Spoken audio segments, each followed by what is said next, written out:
accipe coronam regli. In nomine Patris et Filii et Spiritus Sancti.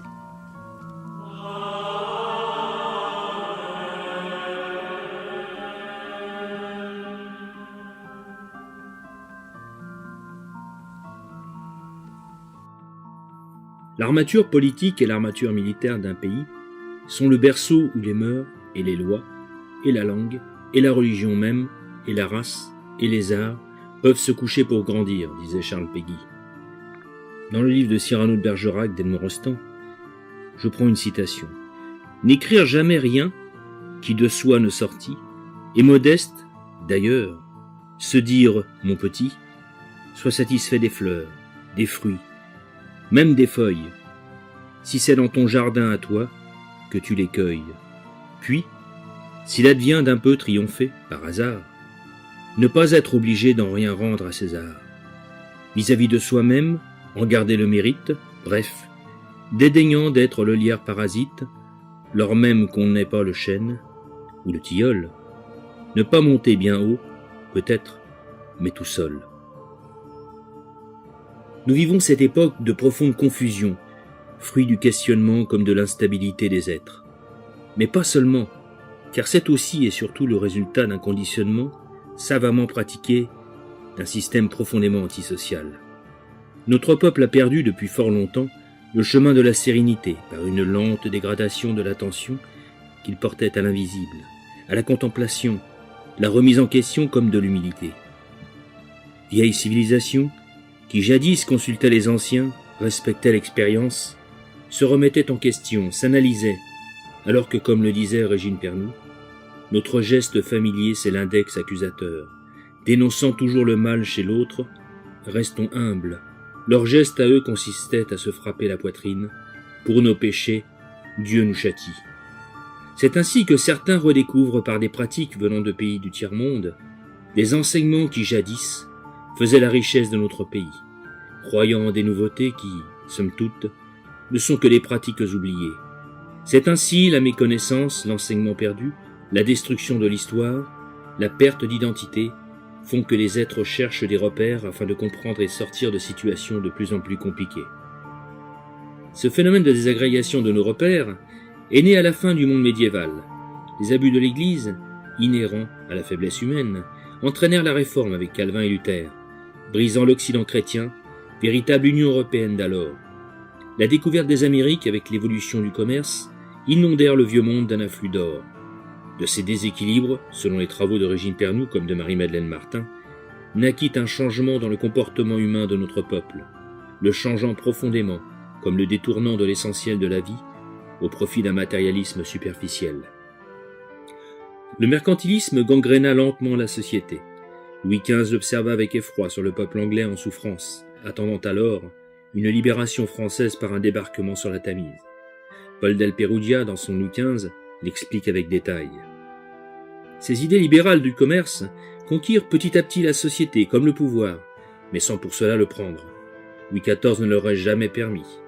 Mais Louis XV, par faiblesse, dans la deuxième partie de son règne, lui entr'ouvrit la porte, la Pompadour aidant. Molière le dépeint avec humour dans Le bourgeois gentilhomme. Tant que la monarchie était en place, l'or ne pouvait prendre le pouvoir, car les privilèges représentaient un contre-pouvoir efficace. Cette rivalité vient du fond des âges. L'Ancien Régime avait cette alchimie efficace, tempérée par les us et coutumes, le sang de la noblesse qui, malgré quelquefois une pauvreté misérable, gardait dignité et supériorité sur l'argent. Les corps de métier géraient la vie professionnelle comme tous les droits liés à leur état, avec biens meubles, immeubles et trésorerie. Ces organisations étaient parfaitement autonomes, comme imperméables à toute prétention libérale d'assouvissement ouvrier et n'auraient jamais accepté vendre de la camelote aux consommateurs. Et puis, les provinces, avec leurs parlements et représentants élus, système bien plus efficace d'un pays réel épargné par les inutiles représentants politiques que nous vivons aujourd'hui. Le libéralisme arriva au pouvoir en France dans les valises des Lumières, avec aussi pour certains de l'or anglais dans les poches. L'opinion publique naissait, mais pas comme on l'imagine, mais à la solde d'une minorité affairiste décidée à prendre le pouvoir. Ces idées germèrent dans les salons parisiens, auprès d'une coterie oisive composée de nobles et d'ecclésiastiques, cherchant à occuper leur temps, à réfléchir comment réussir à être plus heureux. L'heure était à l'anglomanie. On avait oublié bien vite, faiblesse humaine, l'horrible persécution de nos frères irlando-écossais lors de la dernière guerre des Stuarts contre la couronne usurpatrice du Hanovre sur l'île anglo-saxonne. Voltaire, en révolte avec Louis XV, avait rédigé un manifeste pour une libération contre les manières du régime libéral Whig, méprisé du peuple anglais. Après Culloden en 1746, d'innombrables gens furent suppliciés, les têtes accrochées aux portes des villes, comme à Manchester en ce XVIIIe siècle, préfigurant nos temps révolutionnaires. Lord Chalmondeley, brûlant la lettre de Louis XV, s'écria « Les Anglais traiteront toujours les Français avec le mépris que méritent les esclaves. » Pour le Parlement, disait Paul del Perugia dans son Louis XV, il fallait d'abord libérer les Français de la dictature des Bourbons, d'esclaves qu'ils étaient sous Louis XV, ils devaient d'abord devenir des civilisés avant d'être admis comme égaux. La Révolution française germait-elle dans l'esprit des politiciens libéraux de Londres? N'oublions pas que Louis XVI libéra l'Amérique en vidant son trésor, ce qui permit aux révolutionnaires de profiter de cette crise pour mener l'agitation. Cette victoire fut une immense revanche sur la défaite de Québec de Louis XV. Vaincre les Anglais sur terre et sur mer, cela n'était plus arrivé depuis fort longtemps. L'Angleterre découvrait en peu de temps une marine française reconstruite, la Royale, qui triomphait en Amérique à Chesapeake, avec De Grasse, avec Charles-Henri d'Estaing, avec Suffren sur les mers du globe. Il était vital, comme impératif pour Londres, de détruire coûte que coûte la puissance de la monarchie française, et les philosophes serviront de cinquième colonne pour cela. Il faut aussi se replonger sur le trafic de la farine et du blé pour mieux comprendre comment la déstabilisation du pouvoir royal fut organisée, alors que sa police historiquement ne servait essentiellement qu'à assurer au peuple l'arrivée des denrées alimentaires. Les travaux de Stephen Lawrence Kaplan dans Le pain, le peuple et le roi, la bataille du libéralisme sous Louis XV, en sont d'un éclairant témoignage. Bref, le libéralisme triomphe sur les cendres de l'ancienne société et le monde du travail, après avoir goûté les horreurs de la guillotine et massacres en tout genre, se retrouvera sans plus aucune protection durant le terrible XIXe siècle. Loin des états d'âme de nos rois pour réprimer, le monde ouvrier connaîtra nombreux massacres et fusillades des républiques jusqu'au XXe siècle. Il faut rappeler ici le travail incessant des catholiques sociaux-royalistes qui lutteront pour donner et redonner au monde du travail, comme aux familles, des structures protectrices afin d'être protégés du monde libéral sans pitié issu de 1789. C'est un peu bref historiquement, et pour un nouveau venu, peut-être un peu excessif. Mais nos brochures, comme nos vidéos, sont là pour témoigner de nos recherches démontrant ces propos. Le système libéral, pour vivre, avait besoin de la destruction des familles, et d'abord, patrimonialement. Le Code civil a profondément agi dans cet esprit. Il suffit de relire la lettre de Napoléon à son frère Joseph en Italie. « Établissez le Code civil à Naples, tout ce qui ne vous est pas attaché va se détruire alors en peu d'années, et ce que vous voulez conserver se consolidera. Voilà le grand avantage du Code civil.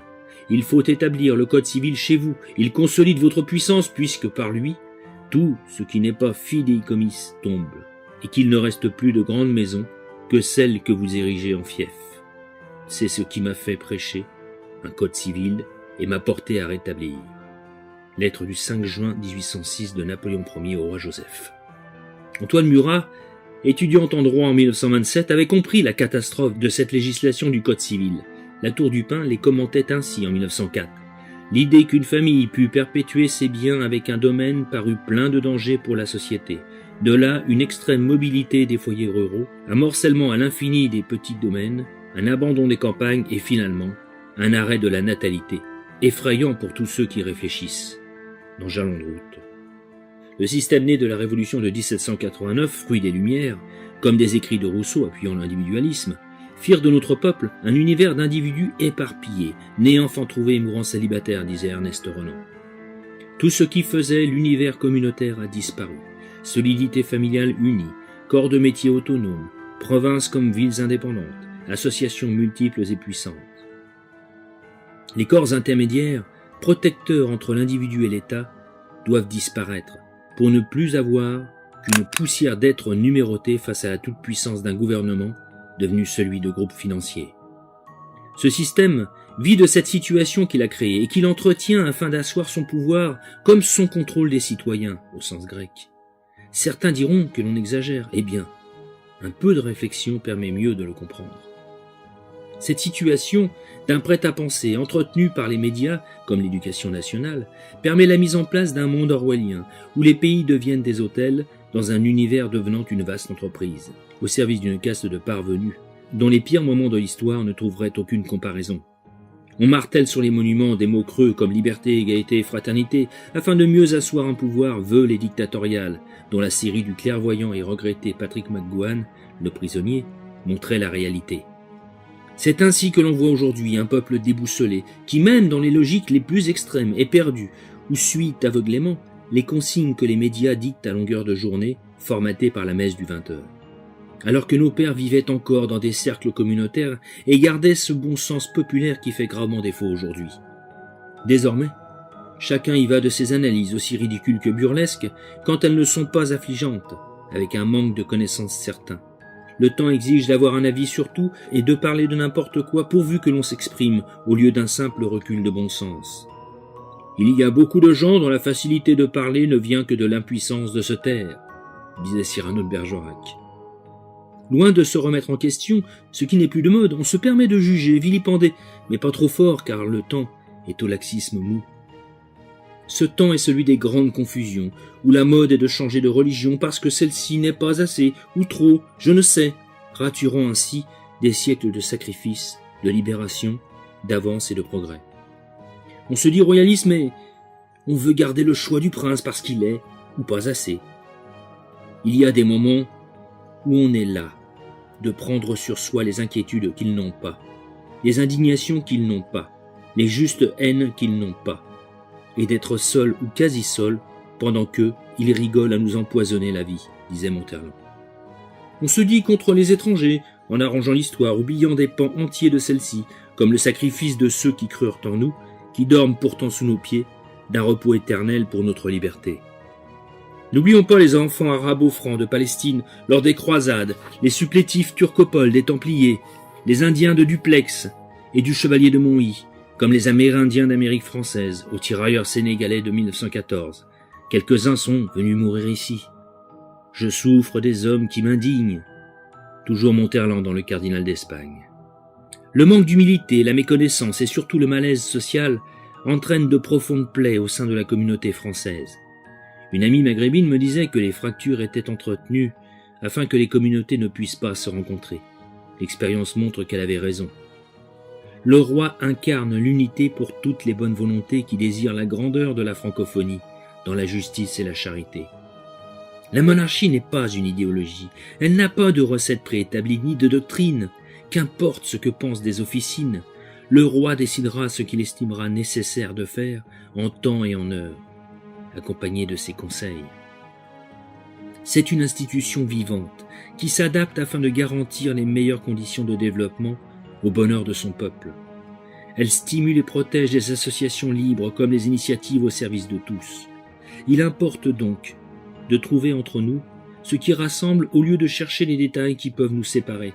C'est cela le chemin de la libération comme de l'intelligence.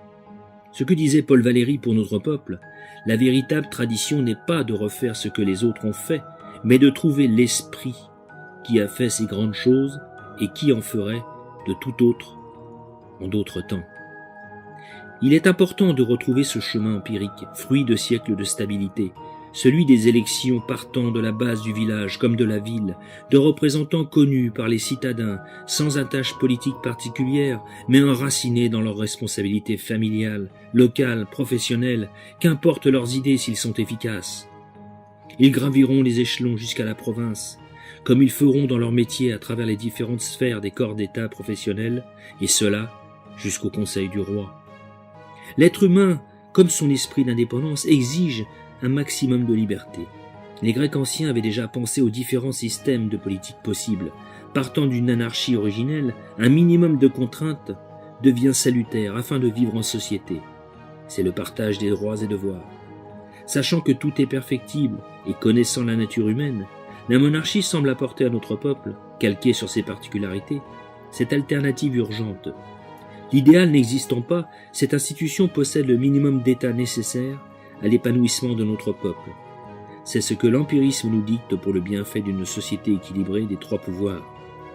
Ceci, défini par Aristote, la démocratie dans la commune, l'aristocratie dans la province, avec le couronnement monarchique pour l'État. C'est la recette, face aux enjeux contemporains que nous dicte l'histoire par ceux qui nous ont précédés pour le bonheur de ceux à naître demain. C'est une grande ambition, une aventure, un défi ou une foi peut-être. C'est aussi notre capacité d'être la lumière qui guide les peuples, la volonté d'être fidèle aux promesses de notre baptême. C'est en suivant ce chemin que les libertés jaillissent telles des fleurs sur l'horizon de nos vies.